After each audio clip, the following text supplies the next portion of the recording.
aywa gan gi maître Babacar Ndiaye la jiite fédération sénégalaise de football maître ñu ngi lay nuyu waaw fédération sénégalaise de basket je suis toujours à l'ouest maître Babacar Ndiaye ñu ngi lay nuyu. waaw maa ngi lay fay Faty. di nuyu waa plateau bi yëpp ak tous les téléspectateurs de TFM. très bien aywa Chérif ñu soobu ci waxtaan bi démb rek Cheikh Tidiane mi ngi koy wax naan suñu gayndee dañu ñëw quand même indaale ndam donc basket actuellement mooy actualité bi. xëy na sax coupe bay waaj a ñëw la comme football bi indi nañ fi coupe d'Afrique basket bi tamit depuis 97 mètres. ñi ngi xaar ñu indi fi coupe d'Afrique yéen a ngi nag jëm coupe du monde en tout cas loolu la ñaanal Sénégal mu daal di koy qualifié. ndax 4e fenêtre bi nga xamante ni ca Monastir ca Tunisie ñetti match Sénégal am fa ñetti victoire jóge foofu sori quand même contrairement à ce qu'on a vu fa li nga xamante ni quand même mooy ca Égypte lan moo fi changé ba nga gis gars yi yeewu nii.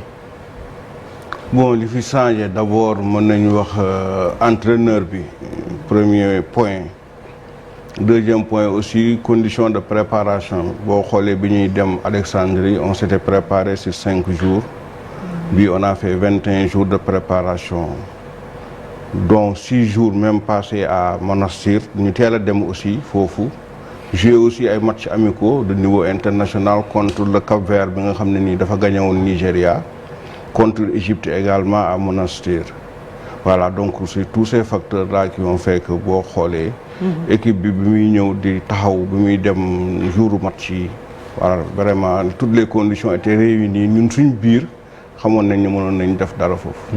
Sud Soudan gis naa ne moo nekkoon sa premier match bi yombul woon ah. non xam nga Sud Soudan c'est même pas bon c'est des Sud-Soudanais ils sont originaires du Sud Soudan mais c'est pas voilà c'est des joueurs qui sont nés aux États-Unis ils sont nés en Australie donc la plupart du temps xamuñ sax seen dëkk boo xoolee donc à la limite bon ils vont dominer le basket africain parce que c'est des Américains des Australiens qui viennent jouer en Afrique.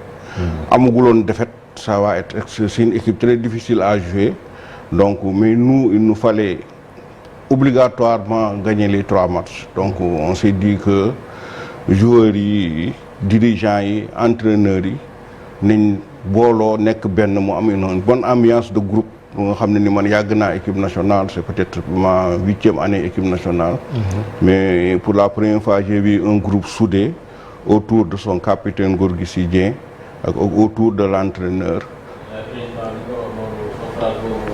dalul xel de ils vont dominer le basket africain te ñun ñi ngi fii am mbébét boobu. oui loolu waruñ la soo koy wax ni day mel ni c'est déjà acté que dañ leen ciy bàyyi. non bàyyi duñ leen ci bàyyi. mais xam nga aussi boo defee une analyse objective de la situation comme ni ko Nigéria di defee ci jigéen ñi dem jël ay Nigériennes ñu nga xam ne nii États-Unis lañ juddoo fa lañ jàngee basket. ñu ngi ci université américaine yi ñu ngi joué benn niveau bu nga xam ne nii ñun joueurs africains yi joué wuñ ko. mais suñ ñëwee Afrique pour gagner leen day yomb xam nga loolu aussi nit aussi gis dëgg ni lii dëgg la. je pense que c'est ça. maintenant ça va pas dire que ñun on va rester les bras croisés dinañ ña fa xeex ak ñoom la preuve on les avait battus gagné woon nañ leen à Kigali. gagnewaat leen biir yoon et on a également pour ambition gagnewaat leen au mois de février. mais boo xoolee équipe bi c'est une bonne équipe. waaw c'est une bonne équipe mais justement yaa ngi wax sànq ñaari fenêtre yi bu njëkk bi préparation 5 jours bi ci tegu 21 jours mais pourquoi bu njëkk bi on se prépare 5 jours pour aller faire ces résultats que l'on sait tous fële en Égypte et là on se prépare 21 jours. lan moo waral ñaari décalage yooyu ci préparation bi alors que ñaari fenêtres yi ñoom ñoo yem enjeu. waaw xam nga ñun fédération c'est l'entraîneur moom mooy prévoir di concevoir programme de préparation ñun dañuy def que exécuter ce que l'entraîneur nous soumet fenêtre mois de juillet bi entraîneur moo ñu soumettre woon ce plan de programme. Boniface Ndong. waaw moo ñu proposé woon donc ñu exécuter ko. xam nga aussi boo xoolee peut-être dafa jëloon ni dans la pratique ce qui se faisait toujours mooy fenêtre yi ça se préparait sur 3 semaines sur une semaine parce que dañuy libérer les joueurs lundi pour venir jouer le vendredi samedi dimanche et rentrer mais da doon fekk ñu nekk en pleine compétition alors que bii on était en vacances au mois de juillet c'est ce qui a fait que bu ñu demee équipe bi am il faut le reconnaître des problèmes physiques loolu aussi jàng nañ ci ñun entraîneur bu bees bi jàng na ci bi mu ñëwee mu ne non dafa jëloon vacances sax ñëw mais mu ne non d'abord nañ def une semaine de préparation externe bu ñu paree ñu dugg regroupement interne pendant 15 jours même état bi aussi loolu moo ko di sant di ko gërëm parce que comme ni ma ko waxee fenêtre c'est sur une semaine. lundi ba lundi prochain. mais quand j'ai parlé avec. mais là dafa mel ni que yéen aussi da après problème coow yi fi amoon yëpp que là aussi da ngeen doon jouer quelque part seeni crédibilité parce que tax ngeen entraîneur andi ngeen entraîneur donc il fallait surtout pas qu'on se rate pour cette fenêtre moo tax vous avez mis les bouchées doubles. non xam nga Cheikh du ma dugg ci ay problème dama la wax ne la entraîneur moom mooy def plan de programme. plan de préparation. c'est pas moi président de la fédération ou une autre personne entraîneur bu ñu waxee ne non moi j'ai besoin d'une semaine de 4 jours de 5 jours parce que moom si la ñëwee Sénégal. waaw mais président du ma la dégg mais loolu am na entraîneur bu ko fi defoon nanguloowuñu ko. ban entraîneur ba mu wax ci presse bi. ba ñu sang Adidas. lu mu waxoon. ah non fii. non da defoon na fi plan préparation. non on a toujours. non ça je vous dis. da ngay valider lu entraîneur ba on a toujours exécuté à la lettre les programmes soumis par les entraîneurs. mais ministre bi mu ko fi remettre à sa place kay. on sait tout ce qui s'était passé. non je vous dis on a toujours et je dis bien ñoom xam nañ on a toujours exécuté à la lettre les programmes proposés par les entraîneurs mosuñ ci am problème loolu au niveau de la fédération et au niveau du ministère. Maintenant li mën a am mooy entraîneur mën nga ne peut-être amoo disponibilité bi parce que ça aussi c'est ce qui s'est passé lors de la fenêtre d'Alexandrie nekk moo fi pour tonto kenn mais l'entraîneur est venu il a fait 5 jours avec l'équipe si lañu ànd dem Alexandrie. donc loolu moom moo taxoon y a pas eu une bonne préparation il faut le reconnaître mais à sa décharge aussi comme ni ma ko waxee mooy fenêtre yi dans la pratique on s'est toujours regroupé pendant 4-5 jours mais bii comme dañ nekkoon vacances peut-être facteur boobu la jël. y a aussi les conditions de voyage gisoon nañ bi ngeen dem Alexandrie difficulté yi ñu amoon déjà pour affaire visa yi ak itinéraire vol yi jóge Dakar dem daanaka ba Istanbul doo ko ñëwaat Afrique est-ce que bii jàngatoon ngeen ci loolu aussi. non xam nga aussi il faut que voyage Afrique dafa métti man ça c'est une réalité ku yaakaar ne da nga ñëw Afrique voyager facilement dem nangam ak nangam. surtout boo jógee nar a jógee Afrique de l'Ouest dem Afrique du Nord waa Afrique centrale nangam ak nangam. problème visa yi c'est pas un problème imputable à la fédération ou à l'État du Sénégal. Quand le problème s'est posé. On a saisi le ministère des Sports, mu saisir le ministère des Affaires étrangères. Le ministère des Affaires étrangères est entré en contact avec l'ambassadrice d'Égypte à Dakar. Après aussi ñu saisir FIBA saisir la fédération égyptienne ñu utal ñu visa collectif envoyé ñu ko ñu ne vous pouvez voyager avec ce document. À partir de ce moment-là suñu demul dañuy forfait. bu ñu demee présenter ko compagnie aérienne bi mu embarqué ñu. mais suñu demee yóbbu ñu ba Istanbul parce que c'est ça aussi la responsabilité de la compagnie aérienne. C'est au départ la ñu bañ a embarquer mais bu ñu yóbbu ba Istanbul. ñu dem ba Istanbul mu ne non léegi du ma leen acheminer à Alexandrie parce que. J'ai contacté sama compagnie bi nekk foofu au niveau de l'Égypte ñu ne document bi permettre la leen kii mu indi coow. D'ailleurs man je compte bon comme dañu nekkoon ci préparation mais je vais écrire à la compagnie aérienne. Pour dénoncer ce comportement et à la limite même demander un dédommagement. Président, il y a quand même un secrétariat à la fédération. dafa am di acte administratif la. oui un secrétaire président fédération luy war na ko xam. c'est la moindre des choses. war na xam lan secrétaire. mais dëkk booy dem da ngay xam nu mu fay demee. non am nañu visa. je vous dis on a un visa collectif. bu ñu Égypte envoyé. donc problème bi ñu ne à l'arrivée à l'aéroport on va vous délivrer des visas individuels à chaque membre de la délégation. document boobu si lañu voyager moom la ñu woon compagnie aérienne bi mu embarqué mu ne d'accord mën ngeen si voyager. donc problème bi fan la féete. problème fan la féete bu ñu demee ba Istanbul war a continuer sur Alexandrie. awoon na tey ñun ñëpp amoon nañ suñu boarding carte enregistré woon nañ ñëpp ñu dem bay dugg pour dugg si dernière étape. ñu ne ñu non vos visas on montre le document ñu ne non document bi baaxul ça c'est compagnie aérienne bi moo ko wax. est-ce que lu ni mel jëlee ngeen ci leçon pour prochaine fois. mais bien sûr mais xam nga lu ma bëgg a wax tamit mooy loolu c'est pas imputable à la fédération.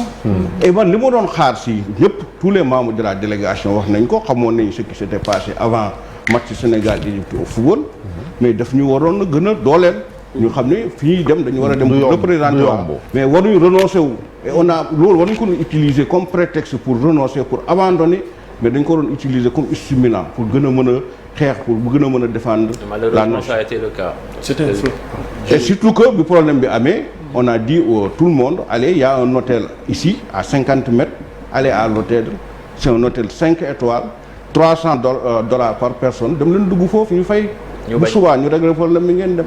ñu bañ pour bëgg ñu constater. waaw président man damay àddu souvent dañu gis ne coow li yenn saa yi dafay bëri ci milieu basket c'est vrai que am na ci yeneen sport yi mais souvent da ngeen di wax unification de la famille du basket lu ñu gis ñoo xamante ne xam nañ leen ci boobu la discipline ñu jot ci liggéey aussi mais dafa mel ni seen cadre ba léegi dafay yenn saa yi xaw a waroo par presse interposée yenn saa yi dañu gis ñi wax fii waa fédération xaw a tontu loolu fan ngeen ci toll pour fexe vraiment la famille du basket c'est vrai que ça va pas être évident mais ñu mën a wax au moins benn kàddu boo xam ne c'est au profit de l'équipe nationale. waaw loolu moom je pense que moom moo gën. mais man mosoo ma dégg ma nekk di xuloo di ŋaayoo mbaa di tontuwaate du sama rôle. xam nga aussi mbir bi dafa am yoon am na des personnes qui ont été élues en assemblée générale pour un mandat déterminé. ñooñu ñooy diriger basket bi pendant cette période là. bu fekkee ne mandat bi jeexee ñu demaat assemblée générale ñu falaat le monde du basket falaat ku leen neex bi mu jiitewaat basket bi. nit ku la neex aussi parce que on est dans un pays libre mën nga wax sa xalaat mais li si bon rek mooy peut-être wax ju ñaaw ji accusation gratuite. est-ce que di nga yenn saa yi recueillir seeni avis par rapport bu événement amee wala compétition en tant que des anciens par exemple. oui pas xalaat bu rafet man bu ma mën a gis mais nit ku ñëw.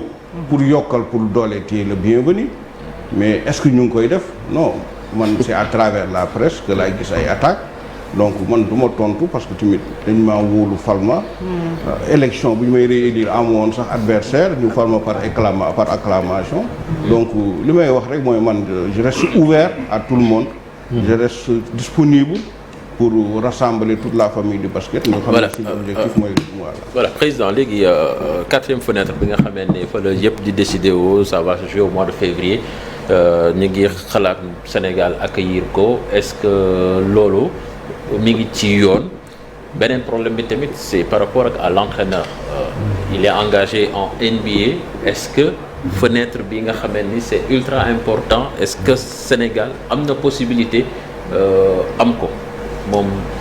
waaw pour l'organisation je pense que bi ñu jógee Monastir à l'aéroport j'ai parlé avec le ministre il m'a donné son accord de principe pour ñu déposer suñu dossier donc ça c'est un fait et quand même man sax par mesure de précaution jëloon naa li devant boo xotaanoon ak waa FIBA bu yàgg ne leen la fenêtre de février dina intéresser Sénégal donc xam naa ne sax am na ñoom am na suñ benn réunion bureau central bu nga xam ne ni waxoon nañ ci ba pare donc ça on va déposer on a déjà même envoyé la lettre hier. lan mooy critères yi pour ñu choisir un pays. non amul bon je pense que aussi bi ñu nekkee Monastir Égypte dégg naa ñu wax ne ñoom tamit dañuy déposer maintenant amul fay parce que fenêtre yi amul xaalis amul dara si Afrobasket moo am droit d'organisation mais fenêtre yi c'est organisé par FIBA Monde parce que éliminatoire coupe du monde da doo fay dara lenn nag ngay def nga am infrastructure capable d'accueillir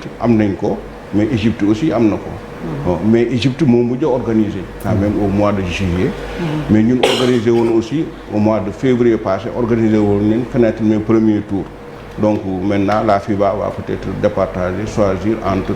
mais déjà Égypte bu organiser kay bay xañ supporter dugg foofu pour supporter équipe am kay kooku waruñu ko. mais waruñu ko jox. waaw xam nga loolu aussi bon supporter c'est vrai Paco ànd nañ ñëw nañ mais amuloon visa xam nga boo amul visa dugg ñëw si dëkk jàmbur aussi. c'est compliqué. c'est compliqué voilà c'est compliqué loolu la. donc beneen point bi nga waxoon. FIFA moom ay kii sax supporters sax dañu voilà jagleel ay visa spécial. voilà c'est ça en fait xam nga aussi le cahier de charge pour nga organiser c'est tel que c'est rédigé du la wax obligation de délivrer des visas à la fédération day wax la fédération buy organiser war na jàppale pays yi ñëw faciliter leen pour ñu mën a am visa mais il reste évident que mënoo da ngay organiser benn compétition ñu war a ñëw pour participer compétition bi nga ne doo leen jox visa Égypte ambassadeur bi li mu waxoon dama clôturer sama année budgétaire j'ai reçu des instructions mënatuma joxe visa mais lu ma la wax le même jour parce que RDC mu ngi woon Istanbul di préparer wu l'ambassade d'Égypte à Istanbul a délivré des visas jox na visa waa RDC. Donc qu'est-ce qui s'est passé que moom mu bañ tëj portable am ñu koy woo mënuñ ko jot bon affaires étrangères réussir woon nañ ba am ko mais loolu aussi il faut ñu am benn mentalité waroon nañ xam ne du yomb. voilà ci kaw Ngagne Diop. voilà Ngagne effectivement war naa waxtaan ak moom effectivement sur le principe moom bëgg na ñëw. Maintenant il faut ñu xool nan lañ mën a def ba moom mu ñëw nan lañ mën a def aussi ba Gorgui Sy Dieng ñëw parce que ils sont pas tenus de venir la NBA n'est pas obligée de libérer ay joueurs am mais mën nga leen ñaan ñu permettre. Mais bii c'est décisif s'ils viennent pas c'est compromis la qualification. Bon mën la wax c'est compromis parce que si le coach n'est pas venu non xam nga combien de victoires pour nous qualifier? Peut-être mais au moment où may wax ak yow ni tey nii le Sénégal est qualifié parce que nous sommes meilleurs troisième. Mais il reste 3 matchs. Voilà, mais on a notre destin à main. Il reste 3 matchs difficiles parce que c'est contre Soudan du Sud, c'est contre toujours la Tunisie, pays champion d'Afrique. Voilà, mais Inch'Allah yàlla baax na dinañ def li ñu war yëpp. Voilà pour yàlla. Est-ce que am ngeen yeneen piste joueurs yoo leen ciblé pour renforcer l'équipe? waaw am nañ l'équipe boo xoolee y a Kelvin Annan peut-être mën nañ ñëwaat. am na neveu de Charles Faye et en NBA Georges Niang. Oui, Georges aujourd'hui il peut jouer pour le Sénégal c'est-à-dire sur le plan administratif Sénégal qualifié nañ ko. Mais nag c'est un naturalisé parce que il n'est pas né au Sénégal. Donc aussi le naturalisé on a Georges on a Kelvin on a Lamine Samb ak on a Pierra. Et l'entraîneur kenn la si mën a tànn. Pour jouer en équipe nationale faut être né au Sénégal. non xam nga réglementation FIBA dafa différer ak réglementation football. Parce que dañ ne bu fekkee ne amoo passeport ce pays d'origine avant 16 ans boo fa judduwul. dañuy lay considérer non pas comme un par exemple dañuy considérer comme un naturalisé. Et que règlement bi li muy permettre chaque équipe benn naturalisé la am droit utiliser. ci équipe am. léegi suñu basket local gisoon naa Duc bu muy def afro league bi fan la toll suñu niveau parce que c'était pas quand même niveau Duc par rapport à yeneen dëkk africains yi c'était très très faible. suñu basket fan la toll local. waaw xam nga la balle niveau compétition ça ne reflète pas le niveau des championnats parce que soo xoolee équipe yi. dañuy dem out des joueurs expatriés renforcer wu ñu ñëw jouer dem dig rek moo doon équipe bi nga xam ne ni boo xoolee ci 5 majeurs am amoon na 3 ou 4 joueurs locaux donc maintenant c'est pas un du lay parce que Sénégal su participer dafa war a am benn rôle résultat yu baax mais loolu li ko waral aussi mooy recrutement yi ñuy def man pour man li ma jàngee fii recrutement joueurs yi nga xam ne dañu waroon ñëw renforcer équipe bi parce que compétition baal dañ lay permettre nga jël 3 joueurs non africains yu nga xam ne da ngay koy jël pour mu ñëw renforcer sa équipe mais loolu nag boo deful attention rek. da ngay mais quand même bon ñun nga xam ne basket fekkee nañ peut-être am na yeneen génération. basket Sénégal amoon na moment boo xam ne équipe pour France sénégalais la woon ay sénégalais la ñu woon. ñëw nañ fii jouer contre ñoom Pape Moussa Touré ak ñeneen. ñu xaw leen dóor sonnal leen ba dóor leen defe naa mais sonnal leen des équipes européennes ñëw nañ fii des équipes américaines ñëw nañ fii ñu am ay tolof ci ay jamono yoo xamante ne Marius Ndiaye la woon lan moo indi que depuis boobu ba tey 97 mënuñu gagné ba tey suñu équipe muy locale duñu participer championnat d'Afrique parce que amatul participation des clubs maanaam suñuy clubs yi ci ay championnat d'Afrique loolu dafa am benn affaissement de suñu basket depuis les années 2000. Bon pour les clubs gis nga léegi baal moo am à la place de club des champions chez les hommes baal bi ñu ngi participer soo xoolee aussi comme ni mu ko waxee léegi aussi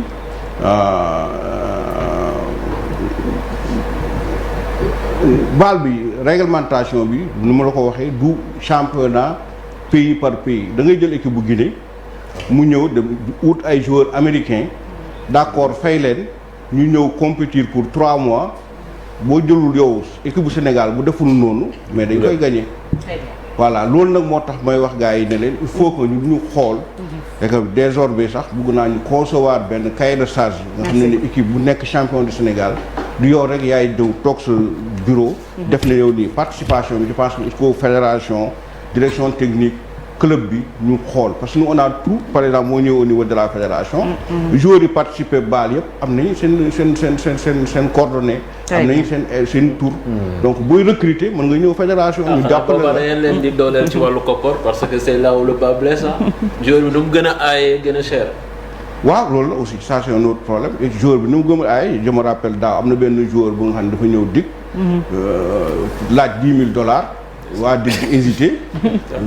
mu dem Guinée fay ko $10,000. c'est ça mooy gagné. mu gagné leen. franchement aywa. moom non moom gese moo door dig jour boobu. waaw c'est ça. dernière question. mais lu tax partenaires yi ak les sponsors en tout cas duñ ñëw jàpp ci basket bi comme ni ñu ko gisee en tout cas ci football bi ñëwaat aussi poser problème mu infrastructure yi Saly à part Dakar Arena amuñ sax infrastructure quand même yu ñu mën a may ñu def basket bu mucc ayib. waaw partenaire en fait mënuñ wax ne amuñ partenaire au niveau de la fédération tout récemment dañu signé benn convention. par des clubs surtout pour. waaw xam club yi nag waaw loolu nag c'est au club aussi. ñoom ñoo war a def seen liggéey pour amener des sponsors. mais au niveau de la fédération je pense que boo xoolee produit sponsoring bi par rapport ak bu njëkk am na amélioration bu mag a mag a mag am nañ ay sponsors qui nous permettent de faire face aux dépenses. maintenant il faut que ñu gën ko développer gën a jaay discipline bi pour am yeneen moyens. pour la formation comme ni nga ko gisee demoon nañ U18 ça c'est la fédération qui a pris ça en charge mais infrastructure yi moom c'est du domaine de l'État. comme man mënuma si wax. je sais que on a la plus grande salle et la plus belle salle d'Afrique c'est Dakar Arena mais ça c'est à Dakar. Marius Ndiaye aussi il y a un projet de rénovation de Marius Ndiaye qui est en cours le dossier d'appel d'offres mu mujj am information le dossier était en train d'être fait. donc maintenant il faut que ñu jéem a xool aussi au niveau des régions nan lañ mën a doter toutes les régions Saint-Louis mu am benn salle bu simple tu vois une salle avec 1 milliard 1,5 milliard tu peux avoir une salle. donc def ko Kaolack ak yëpp quoi. merci beaucoup jërëjëf maître Babacar Ndiaye jiite fédération sénégalaise bu basket nekkoon sunu gan ñu lay jaajëfal bu di ñaanal suñu lions yi qualification incha allah. merci beaucoup voilà merci beaucoup maître Babacar Ndiaye léegi ñaari yéenekaay ko Futurs Médias muy l'Observateur ak Record.